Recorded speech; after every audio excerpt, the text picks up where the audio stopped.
Sige, sino po dito gumising ng maaga? Okay?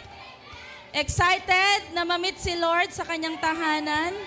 Amen. Kung excited ka, tatayo ka ngayon at tayo ay mananalangin. Come on, let's pray. Thank you, Jesus. Taas natin ang ating mga kamay. Come on, let's pray. Lord, salamat God for this wonderful day again that you've given to us. Lord, another day, Lord, na mamimit ka namin, na makakarinig muli kami ng salita mo, Panginoon, na makakapagpabago ng puso at ng buhay namin, Panginoon. Lord, right now, we just want, Lord God, na mag-focus sa iyo. We just want, Lord God, na kainin lahat ng salita mo ngayong umagang ito, Panginoon. Lord, we rebuke any distractions. Lord, we rebuke any works of the enemy in this place. Right now, in Jesus' name. Because right now, ang inaalaw lang namin ay ang banal na spirito na kikilos sa lugar na to. Lord, right now, we kill familiarity. Lord, we kill familiarity. Lord, ngayong umagang ito, yung salita mo ay bago sa amin ngayon. Salamat po, Lord. We love you. This we pray in Jesus' name. Everybody say, Amen. 5 tao sabihin mo, kamusta ka? Libre mo ako mamaya. Yan. Diba nabuhayan sila? Tama ba? Kamusta ka? Siyempre, makangamusta ka muna. Tama ba? Okay? Tapos medyo alim mo na. Okay? Libre mo ako maya. Okay? Diba? Mukhang nakaredy na ata ang ating dyan, ang ating boodle bodies. Alright. Sino dito excited? Woo! Grabe, no? So, 2 services, but you know, God will sustain us. Amen? Amen. So, sige po, simulan po natin ang ating topic, no? So, ano yung isang bagay, okay, sa buhay mo na masasabi mong kinakatakutan mo na kapag nangyari sa'yo ito, napapahinto ka sa mga dapat mong gawin? Hello? Diyan ka pa? Diyan ka ba? Okay? Actually, we have lots of fear. Tama ba? Punong-puno tayo ng takot. Okay? And I want you to know that fear, okay, is the strongest ally of being a prisoner, okay, of your fearful life. Ibig sabihin, okay, hindi ka na nakakakilos, lalo na sa mga bagay na gustong gawin ni Lord sa'yo. Kasi bakit nakakulong ka sa takot? Tama ba? Okay? PowerPoint, fear is the one of the deadliest weapons of the enemy. Amen? So, okay, fear is the greatest enemy of freedom. Okay? That is the greatest enemy of growth. Okay, sabi niyo nga po, growth. Okay, maraming tao hindi nagtatrabaho. Bakit? Kasi takot. Takot sa interview. Tama ba? Takot baka kasi hindi matanggap. Tama ba? Maraming hindi nakakapagtapos ng pag-aaral. Bakit? Kasi takot. Hello? Takot sa exam? Takot sa, alam ba, bar exam or sa, di ba? Saan pa tayo natatakot? Ano pa yung mga kinakatakutan natin? Fear of rejection. Di ba? Fear of failure. Fear of loneliness. Di ba? Takot ka maiwanan. Kaya kahit red flag na, nag-i-stay ka pa rin. Grabe. Okay? Fear of change na nagkukos ng what? Stagnancy mo. Tama? Fear of being judged by others. Kaya kahit mali, nagko-compromise ka na. Okay? Fear of getting hurt, fear of death or something bad may happen. Fear of being committed, kasi baka hindi ko magawa, kaya hindi na lang ako magkukumit. Hello? Again, ang dami nating kinakatakutan. Tama ba? Okay? At sa totoo lang, normal lang naman talaga sa tao ang matakot. Tama ba? Tingnan mo yung katabi mo. Huy, natakot ka ba? Hindi, joke lang. Iba pala yun. Hindi pala yun. Okay? So good news po, kapag natatakot ka na, or natatakot ka pa, ibig sabihin, normal ka pa. Okay? Di ba? Normal kang tao. Okay? Kapag hindi ka marunong matakot, matakot ka na. Okay? Pero, hindi normal na kapag itong takot na to ay hinayaan mo na kontrolin ka, okay, kontrolin ang sarili mo. Okay? Ang masama ay kapag hinayaan mo ang sarili mong mahadlangan ng takot at kapag pinatakbo na ng takot ang buhay mo. Hello? Kaya nga, di ba, in the middle of our fear, God promises to us, okay, to never leave us, yung pangako yan ni Lord, to never what? Forsake us. And in fact, the Bible always tells us, okay, na huwag tayo matakot eh. Tama ba? Not to fear. Kaya at kung meron mang isang bagay po na wala tayo bilang mga Kristiyano na tumanggap kay Kristo, walang iba, okay, kundi ang fear. Ibig sabihin, kung ikaw tumanggap ka na kay Lord, ibig sabihin dapat hindi ka na nababalutan ng takot. Kaya nga ngayong umagang ito, isang bagay ang gustong sabihin sa iyo ng Panginoon. Ano ito? Sige po, pakilabas ang topic natin. Anak, huwag kang matakot. Amen? Ramdam niyo ba yon? Anak, huwag kang matakot. Let's read Isaiah 43, 1-7. But now, this is what the Lord says, He who created you, O Jacob, He who formed you, O Israel, do not fear, for I have redeemed you, I have summoned you by name, you are mine. Grabe. When you pass through the waters, I will be with you, and when you pass through the rivers, they will not sweep over you. When you walk through the fire, you will not be burned. Okay? The flames will not set you ablaze. For I am the Lord your God, the Holy One of Israel, your Savior. Grabe po. Verse 4, since you are precious and honored in my sight. Grabe po ito. And because I love you, I will give people in exchange for you, nations in exchange for your life. Do not be afraid, for I am with you. I will bring your children from east and gather you from the west. I will say to the north, give them up, and to the south, do not hold them back. Bring my sons from afar and my daughters from the ends of the earth. Verse 7, everyone who is called by my name, whom I created for my glory, whom I formed and made. Ang ganda po sa sinabi po, okay, sa Pinoy version. Kahit yung verse 1 lang, pakibasa po, okay. Sabi dito, pero sinasabi ngayon ni Lord na nag-create sa'yo, Jacob, at nag-form sa'yo, Israel. Huwag kang matakot dahil niligtas kita. Tinawag kita sa pangalan mo, akin ka. Palakpakan natin si Lord. Okay? So, brief background lang po. Book of Isaiah, of course, sinulat po ni Prophet Isaiah.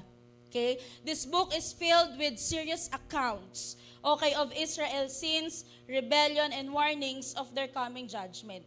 Okay? So, ang Isaiah po, okay, si Isaiah po ay nag-serve as a prophet and he was called by God to prophesy to the kingdom of Judah under 5 kings po. Okay, si Uzziah, Jotham, Ahaz, Hezekiah, and kay King Manasseh.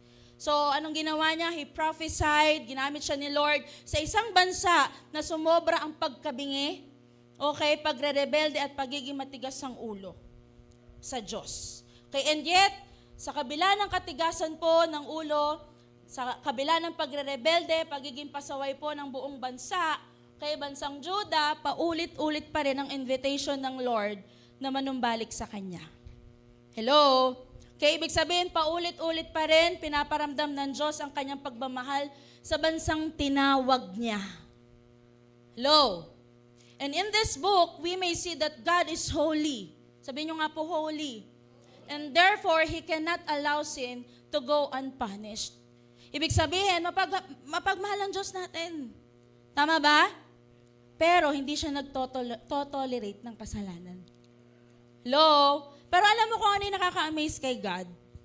Nung inaaral ko po ito at nung minemeditate ko, sa kabila pala ng katigasan ng ulo ng bansang Israel, hindi siya humintong mag-offer ng another chance para sa kanyang mga pinili.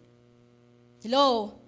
Sa kabila, okay, at ito pa po, okay, at sa kabila, okay, ng pagiging captive nila, okay, ng Babylon, still, kaya hindi huminto si Lord palaging iligtas sila at ibalik sila saan? Sa original identity nila, na sila ay anak ng Diyos. Hello, nandiyan ka pa? So, ang bansang Israel ay namuhay ng pagiging bingi. Huwag mo tignan niyo yung katabi mo. Hindi siya bingi. Okay? Diba? Hello? Diba? Ang bansang Israel ay namuhay sa pagiging bulag sa mga utos ng Diyos, namuhay ng punong-puno, okay, ng pagre-rebelde sa puso, na walang ginawa kundi talikuran palagi ang Diyos. But still, because of God's mercy and His promises to His people, God will never allow Judah or Israel to be completely destroyed. Hello? Palagi nagbibigay siya ng restoration. Palagi nagbibigay siya ng forgiveness and healing. Kaya nga sabi niya sa verse 1 pa lang but now, this is what the Lord says, He who created you. Diba? O Jacob, he who formed you, O Israel. Sabi doon, do not fear, for I have redeemed you. I have summoned you by my name. You are mine.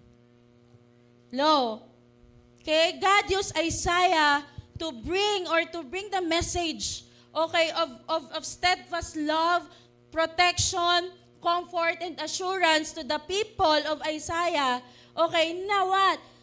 That He will be with them in times of troubles and distress. So, ibig sabihin, meaning, binibigyan po ng Diyos ng assurance ang bansang Israel na kapag nagdesisyon silang manumbalik muli kay Lord, wala na silang dapat ikatakot. Bakit? Kasi kasama nila ulit ang Diyos. Nandiyan ka pa? Hello?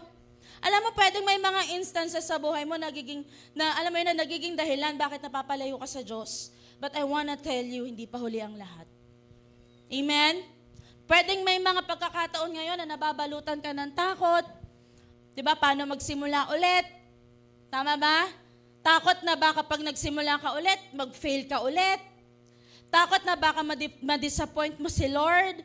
Ma-disappoint mo yung leader mo? Okay, takot na baka walang makitang pagbabago sa'yo? Takot na baka masayang lang yung effort mo to serve God? Masayang lang yung effort ng leader mo sa'yo? Takot na baka hindi ka makaalis sa pangit na sitwasyon ng buhay mo? O pwedeng takot na baka hindi mo magawa yung mga bagay na pinapagawa ni Lord sa'yo? Hello? And I believe this morning, ito po ang gustong sabihin sa'yo ng Panginoon. Anak, huwag kang matakot. Now, okay, bakit hindi dapat tayo matakot according to the Lord? Sinabi na ng Bible sinabi na ng salita ng Panginoon. Why? Bakit? Because number 1, dahil ikaw ay pagmamay-ari ng Diyos. Hello? Andiyan ka pa ba? Gising ka ba? Okay, ikaw ay pagmamay-ari ng Diyos. Sabi niya noon, akin ka. Okay? Sinasabi ni Lord ngayon sa'yo na nag-create sa'yo, Jacob, nag-form sa'yo, Israel, huwag kang matakot dahil niligtas kita, tinawag kita sa pangalan mo, akin ka. Hello? Hello? Ira, akin ka. Hello? Ang opening statement ng verse na ito ay nag-emphasize ng what? Personal and intimate relationship between God and to His people. Bakit hindi tayo dapat matakot? Because tayo mismo ay pagmamay-ari ng Diyos. Hello, I just want to remind you, kapatid, walang ibang nagmamay-ari sa'yo. Ang Diyos lang ang nagmamay-ari sa'yo. Hindi jowa mo, hindi bisyo mo, hindi ibang tao, hindi mundo, lalong-lalo na hindi ang demonyo. Imaginin mo, si Lord nagdeklara, dinideclare niya, okay, sa'yo mismo, sinasabi niya mismo, face to face, anak, akin ka. Imaginin mo, si Lord mismo umaangkin sa'yo. And I wanna tell you, life giver ben yan, hindi titigil ang Diyos na ideklara at sabihin sa'yo na anak, akin ka. Okay? Tapos tayo, napupuno pa rin tayo ng takot, napupuno pa rin tayo ng doubts, okay, ng lies ng enemy sa mga bagay na pinapagawa sa atin ng Lord. Hello? So ngayon, ano naman? Okay, ano ang mga katotohanan na pagmamay-ari ka ng Diyos? Unang-una, sinabi po dyan, letter A, siya ang nag-create at nag-form sa'yo. Unang verse pa lang, sinabi na. Okay, pero sinabi ngayon ni Lord na nag-create sa'yo. Okay, God is the creator of heaven and earth. He knew everything. Alam niya na darating ka sa punto ng buhay mo na mapupuno ka ng takot o kaya naman mapupuno ka ng doubts at dahil dito makakalimutan mo ang Diyos. Alam ng Diyos na darating yung time na matatabunan ng takot, yung alin, yung pagkakakilala mo sa Panginoon, that He is your creator. Again, kapatid, malaki ang magiging problema mo the moment okay na natabunan ka na ng takot at hinayaan mo na ang takot ang mag-control sa'yo. Dahil yan po ang trabaho ng takot, yan ang trabaho ng fear. May trabaho yan. Anong trabaho niya? Takpan niya ang pagkakakilala mo sa Diyos na lumikha sa'yo.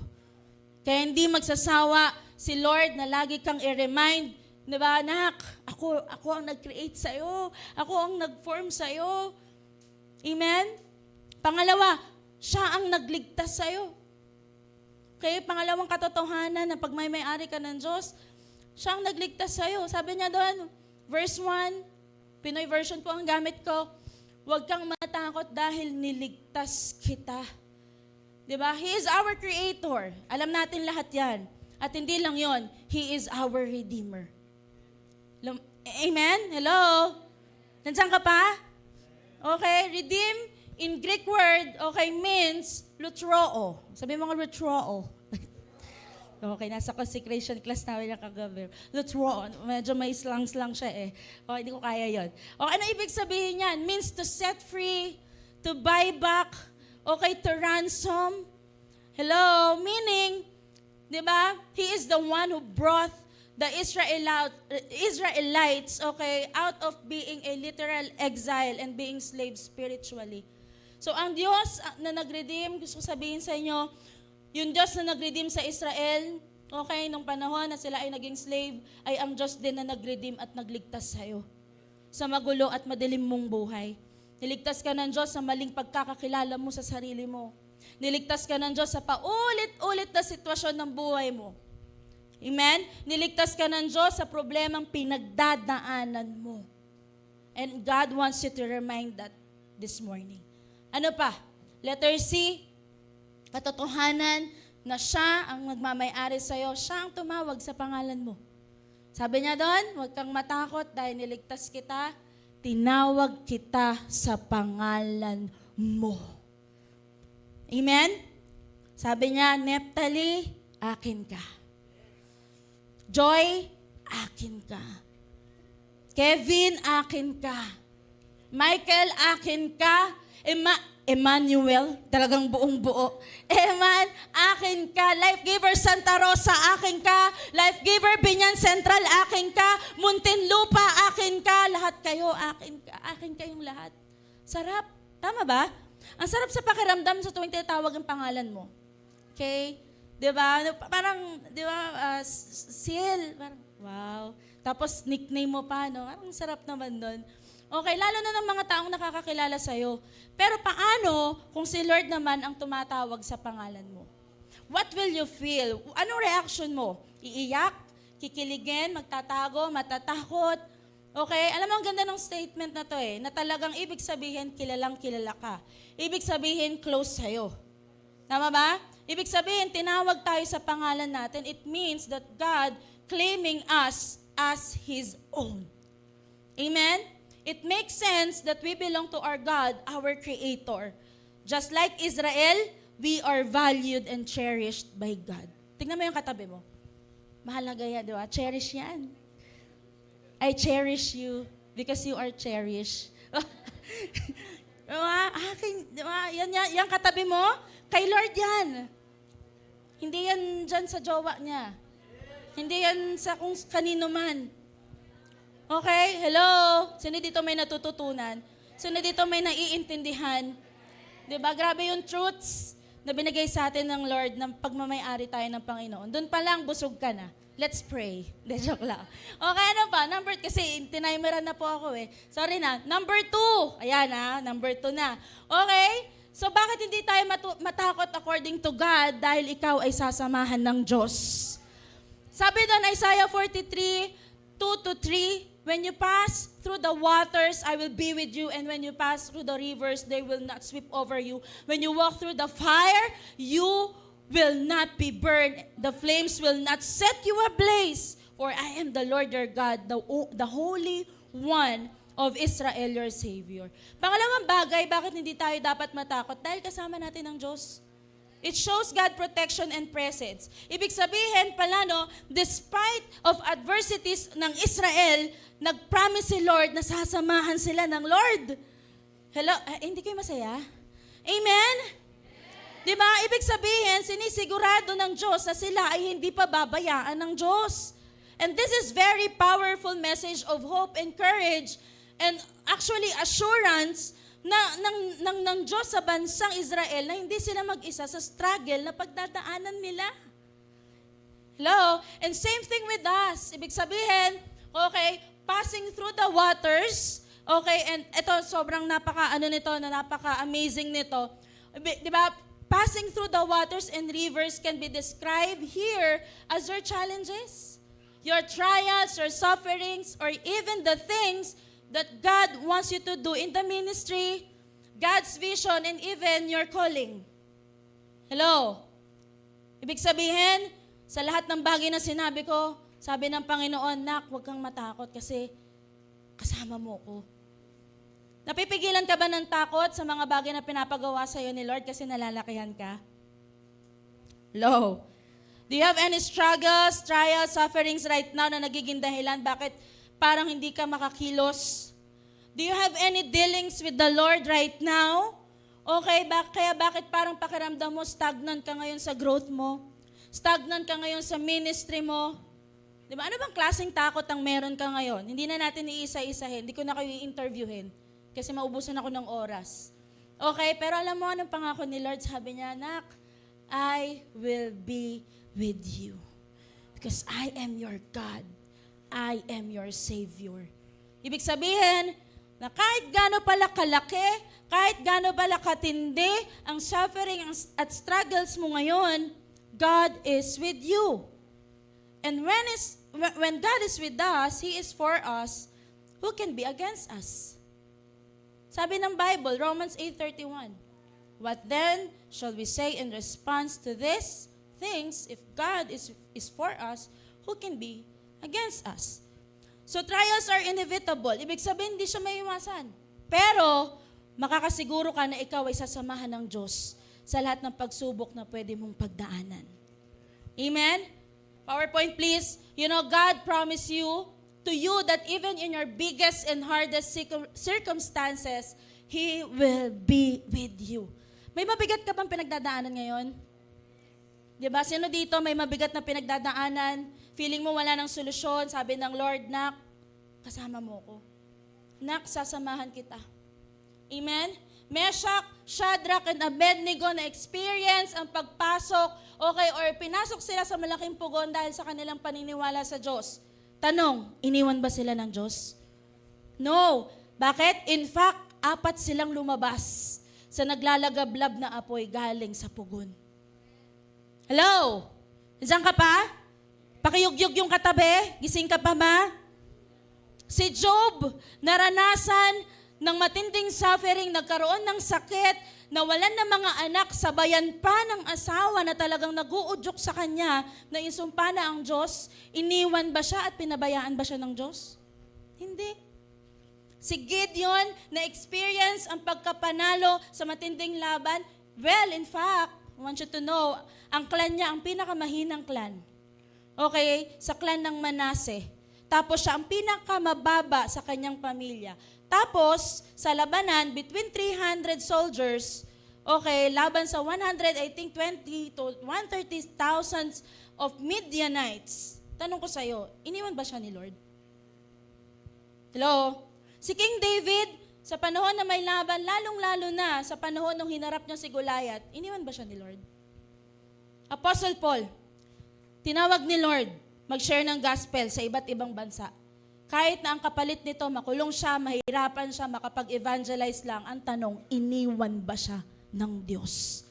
Tanong ko sa'yo, iniwan ka ba ni Lord? Sa panahon na matindi yung pinagdaanan mo, iniwan ka ba ni Lord? Sino dito may record na iniwan siya ni Lord? Taas ang kamay, hindi ko tataas. Okay. Meron? Walang record eh. Bakit natatakot pa rin tayo? Bakit nagda-doubt pa rin tayo? Anong ibig sabihin nito? We don't have to panic. It's organic. Okay. Nasingit pa. Hey! Okay. Comment kayo dyan. Hey! Okay, we don't have to panic. We don't have to fear. Bakit? Kasi alam ni Lord ang ginagawa niya sa buhay mo. Hello? Sige, palakpakan natin si Lord. Bakit? PowerPoint please. Dahil malaki ang Diyos na sumasama sa'yo kaysa sa mga bagay na pinoproblema mo. Bakit ka natatakot? Amen? Huwag mong kalimutan na sa lahat ng pagsubok mo, may Diyos na palaging nagliligtas sa'yo. Amen?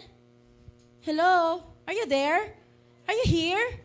Sino dito may natututunan? Sino dito nare-remind? Oo nga no, Lord. Grabe. Walang record na iniwan mo ko. Tapos pag may problema ulit, mag-be-fear na naman ako, tatakot na naman ako. Diyan ka pa?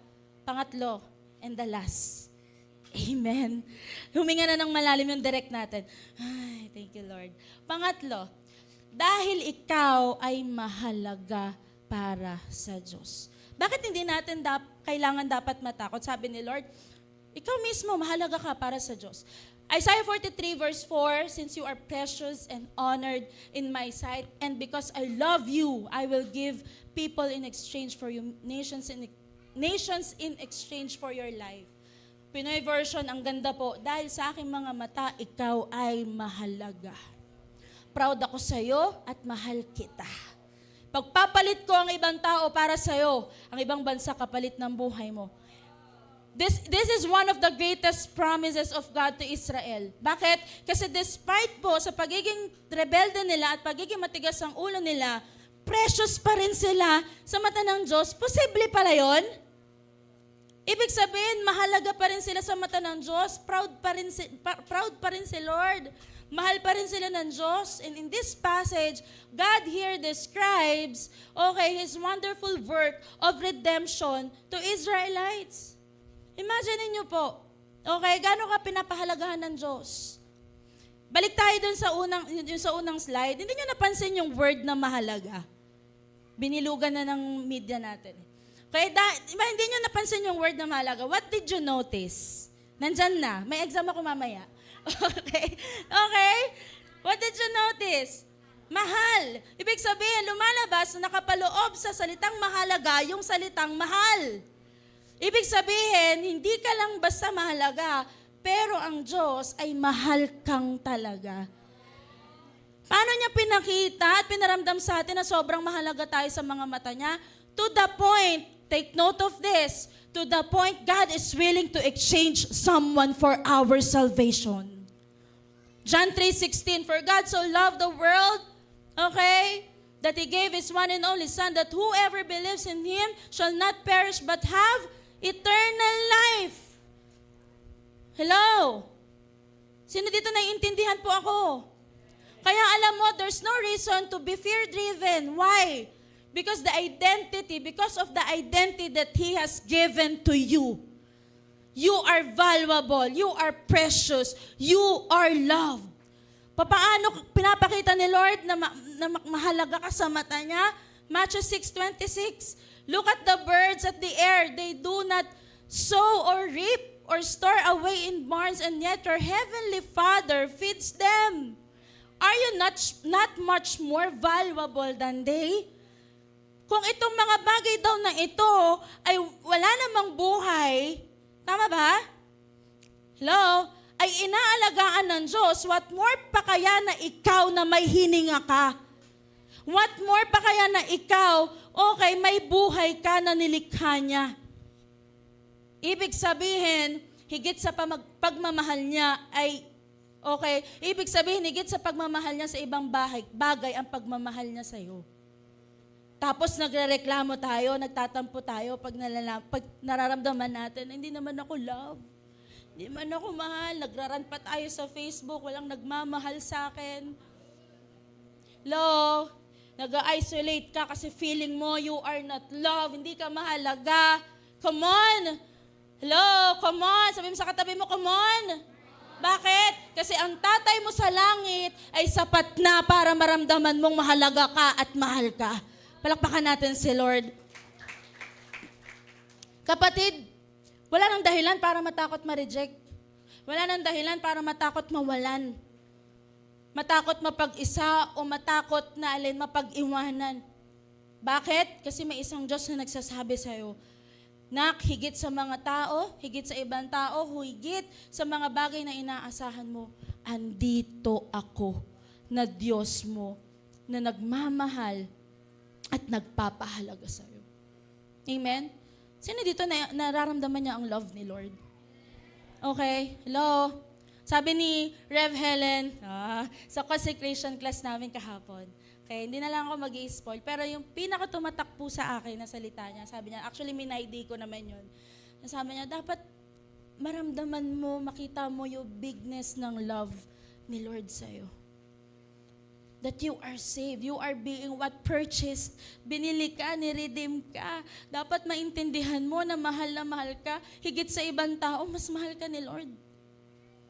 Amen? Ang ganda nung kanta kanina, sobrang pinipigilan ko lang kasi, Lord, magpipreach pa ako, mamaya na lang, pag altar call, mga ganon. Pag no? Pero alam mo yon, sabi niya, sino ko para piliin mo, Lord? Sino ko para tawagin mo? Wala tayong magagawa, tinawag ka ni Lord eh. Ibig sabihin, may ipapagawa siya sa'yo. Ibig sabihin, mahal na mahal ka talaga niya. Na kahit ang dami mong reklamo, kumbaga parang ang dami mong times na lumalayo sa Kanya, bakit parang magugulat ka na lang, bakit ako palaging paulit-ulit na binabalik ni Lord sa church? Bakit ako palaging binabalik-balik ni Lord? Okay, saan? Sa life group ko, sa leader ko. Why? Kasi mahal ka eh. Bakit? Kasi mahalaga ka. Palakpakan natin si Lord. Amen? 3 bagay, bakit hindi tayo matakot? Unang-una, ikaw ay pagmamayari ng Diyos. Pangalawa, ikaw ay sasamahan ng Diyos. At pangatlo, ikaw ay mahalaga para sa Diyos. And this is the last. What to do now? Okay, before we do altar call. Okay, number 1, go back to the Word of God. Di nyo napansin yung verse 5, sabi ulit ni Lord, do not be afraid, for I am with you. Hello? So lumalabas, binibigyan tayo ng Diyos ngayon, ng salita niya, na makakapagpalakas ng loob sa'yo. Na kapag natatakot ka, magbukas ka ng Bible. Hindi Facebook. Hindi Twitter. Di ba? Doon natin nilalagay lahat ng mga sama ng loob natin sa Twitter eh. Sinong may Twitter dito? Wala, okay? Di ba? Magbukas ka ng Bible. Ang papasukin mo, word ni Lord, hindi lies ng demonyo. Di ba? Balik sa salita ng Diyos, balik sa Bible. Bakit feeling mo takot na takot ka pa rin? Ang tanong, nagbukas ka ba ng Bible ngayong araw? Hello? Alam mo, gusto kong sabihin sa inyo na hindi trabaho ng word alisin yung bagay na kinakatakutan mo.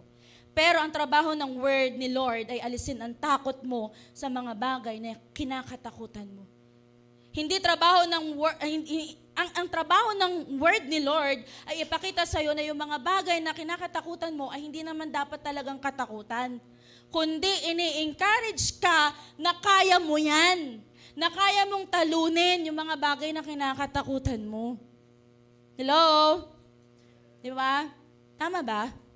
Paano pag-asawa ko yung kinakatakutan ko? Diba? Basa po tayo ng Bible. Nandun din po yung sagot. Hindi ko na sasabihin. Secret. Paano pag leader ko yung kinakatakutan ko? Nasa Bible din po yun. See, I just want to tell you, okay, na hindi, di ba, hindi sa logic mo nakukuha yung sagot para hindi ka matakot. Saan? Sa word ni Lord. Amen? Palaging tandaan, ang pangunahing panlaban sa fear ay word of God.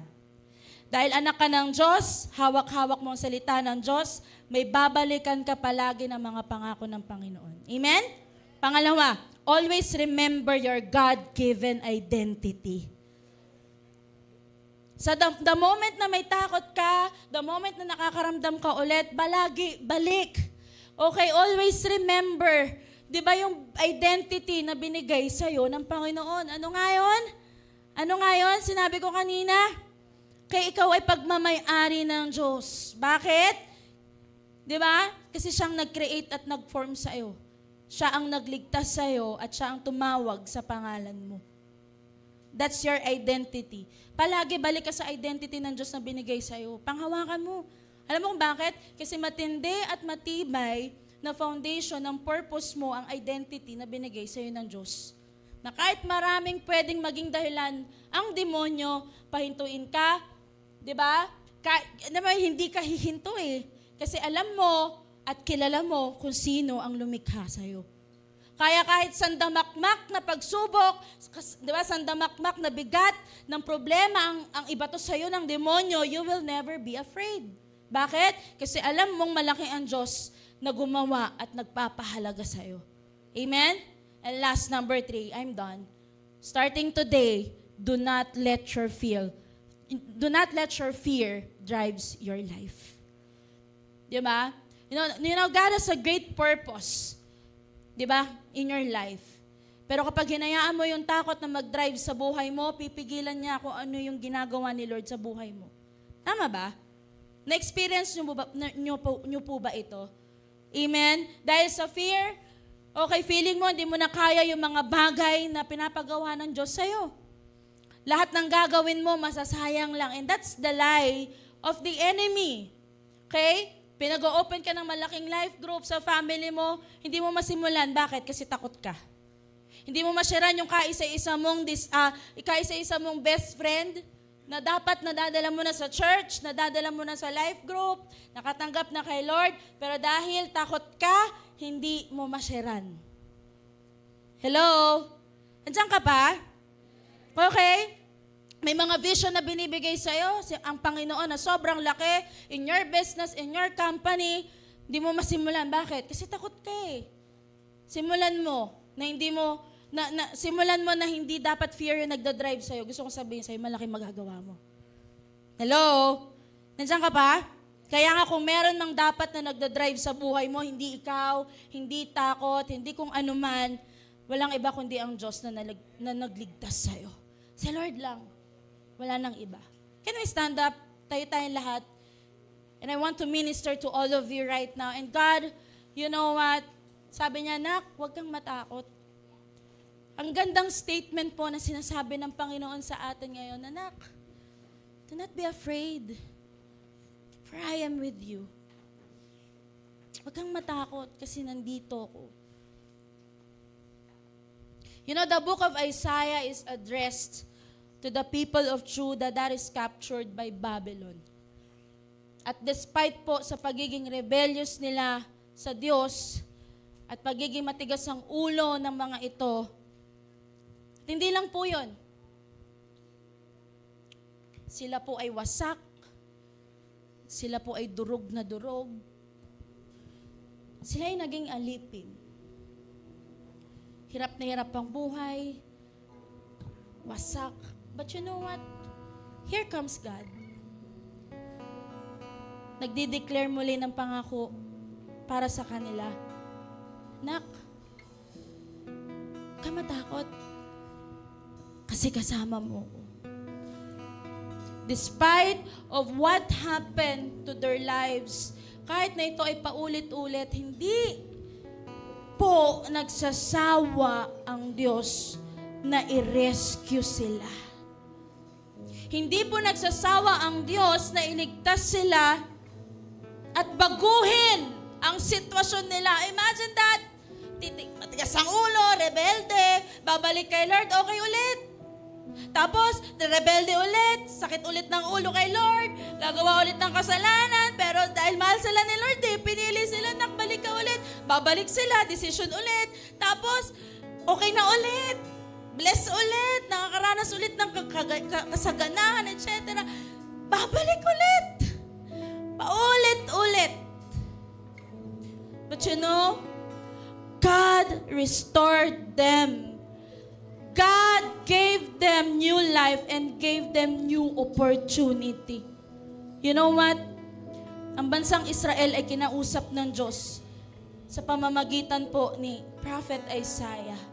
And I want to tell you, ikaw din ay kinakausap ng Panginoon. Can you close your eyes right now? Maybe you are this person na napupuno ka ng takot sa puso mo. Takot na baka hindi mo kaya yung mga bagay na pinapagawa ni Lord sa'yo. Kasi ang laki ng binibigay na gawain ni Lord sa'yo. Natatakot kang lumakad, humakbang sa calling mo bilang servant ni Lord. Kasi baka mamaya mawala ka na naman ulit. Kasi baka mamaya ma-disappoint mo na naman ulit yung leader mo. Or baka ikaw itong may takot na baka hindi ka tanggapin ng Diyos dahil sa mga bagay na nagawa mo in the past. Kasi makasalanan ka, kasi pakiramdam mo ang dumi-dumi mo. Maybe you are this kind of person right now na nandirito ngayon na may takot ka sa pagbabago kasi pakiramdam mo, nonsense naman eh. Kaya ganito na lang kasi di naman talaga nila nakikita eh. Baka ikaw itong taong ito na takot magsimula ulit, natatakot kang mag-fail ulit. Alam mo, kung sino ka man sa tingin mo ngayon, gusto kong sabihin sa'yo, nasa harap mo ang Diyos at sinasabi niya sa'yo, Nak, tinapos ko na lahat. Saan? Sa krus ng Kalbaryo. Kasama yung takot na nasa puso mo ngayon, kasama yung pangamba mo sa puso mo, nagbalik ka na ulit. Hindi garantiya na nandito ka sa church. Hindi garantiya na nandito ka sa church, nagsiserve ka, maaga ka. Okay? Hindi. Na okay ka sa relationship mo kay Lord. Can you please right now evaluate yourself? Kasi baka mamaya sa sobrang dami mong ginagawa, nakalimutan mo, may pinapagawa pala talaga si Lord sa'yo na hindi mo na nahihit. Right now, at the count of 3, kung handa ka na ulit humakbang kasama ang Diyos na walang takot, at the count of 3, God is challenging you to go back again to His love. Go back to Him again. Go back to His altar. Go back to His presence by going in front. That symbolizes, Lord, willing ako ulit lumakad kasama ka. Lord, willing ako ulit na tayuan at talunan ng calling na kasama ka. Lord, this time, hindi na kita bibitawan ulit. This time, ikaw na palagi ang masusunod sa buhay ko. At the count of 3, be ready. God wants you to meet you right now. 1, 2, 3. Come on, cry out to God.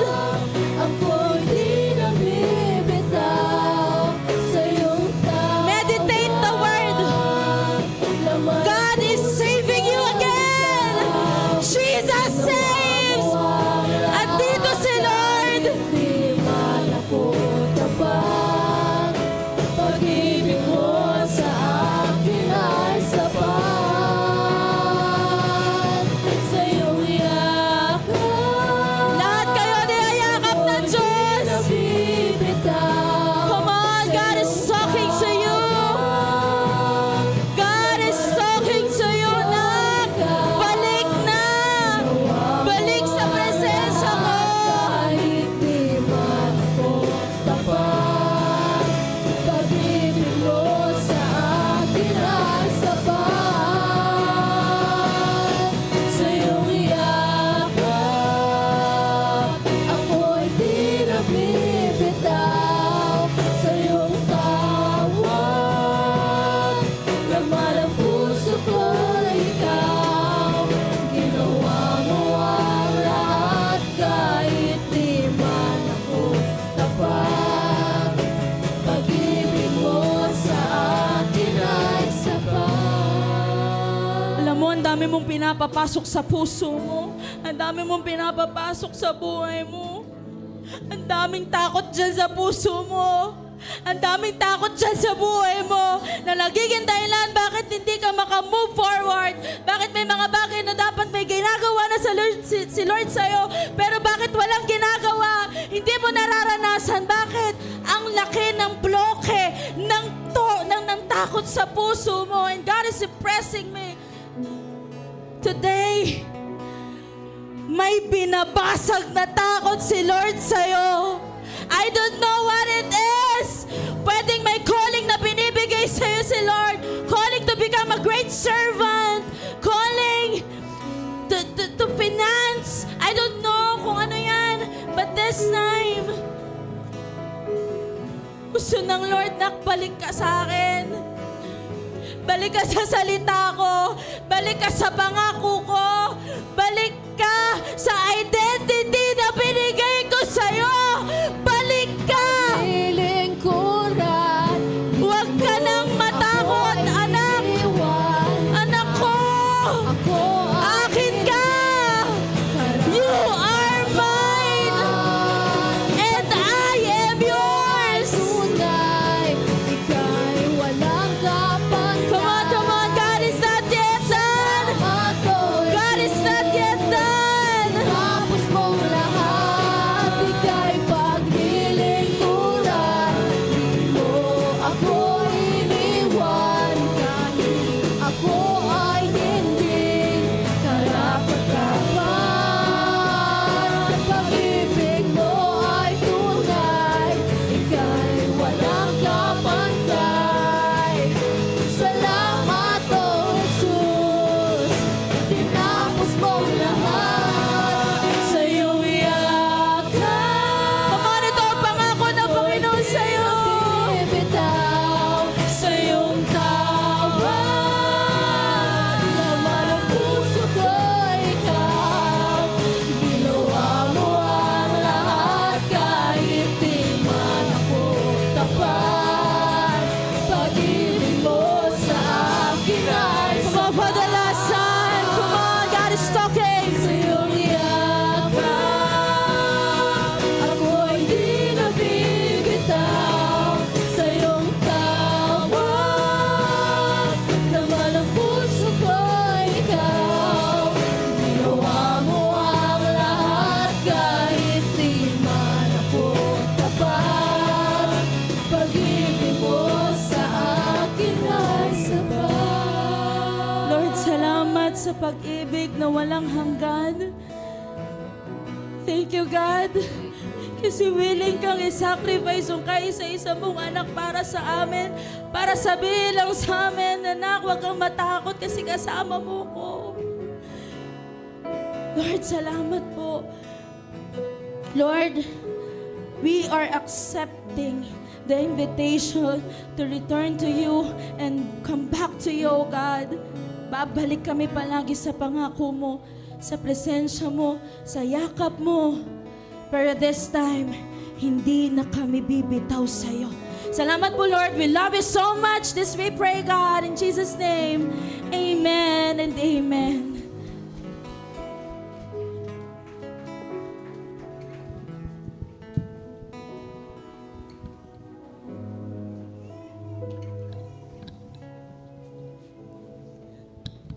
Ayan, good morning life giver Binyan. Grabe. Sige, palapakan natin ang Panginoon.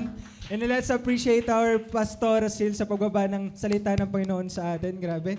Thank you, Lord. Amen. Grabe. And I know na every one of us here talagang merong natutunan. Tama po ba? Diba? Lahat tayo dito na blessed. And if you are blessed, you can post your takeaways on your social media accounts using the hashtags anak, wag kang matakot, hashtag Sunday Hangover, and hashtag Sunday Fellowship. And also, para hindi tayo mahuli sa mga balita at mga announcement ng ating church, please follow our Facebook pages and pwede nyo rin pong para mapanood yung mga replays natin, Sunday Fellowship. You can also subscribe in our YouTube channel. Ayan po, Live Giver Binyan Central. So dyan po kami nag-upload ng mga videos para magkaroon tayo ng, kung nabitin kayo, dyan nyo ulitin yung videos, okay?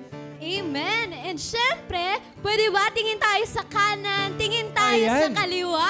Syempre, di ba, meron tayong new friends. Ayan. If you know na first timer ka po dito, pwede po tayong pumunta dito sa unahan.